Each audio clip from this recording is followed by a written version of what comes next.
আর এটা আমি সবাইকে বলছি, প্রত্যেককে, হিন্দু হও, মুসলিম হও, শিখ হও, আর কেন না কসাই হও, সবাইকে বলছি, এই ভূমিতে থাকা, মাটিতে থাকা প্রত্যেকের অধিকার সমান হবে।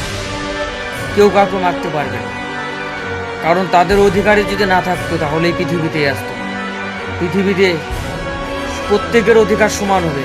আর মানুষ যখন জন্ম নিয়েই এটা ভাবে যে আমরা মানুষ, যে দুঃখটা শুধু আমার হয়, আমি শুধু আমার কথাটা ভাবি, তাহলে চলবে না।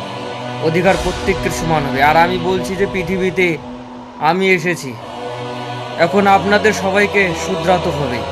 আমি কলিযুগকে ত্যাগ করতে হবে, সত্যযুগকে নিয়ে আসতে হবে। তার জন্য সবাইকে শুধরাতে হবে। কেউ কাউকে দুঃখ, কষ্ট, যন্ত্রণা দিতে পারবে না, আর এটাই বাস্তব।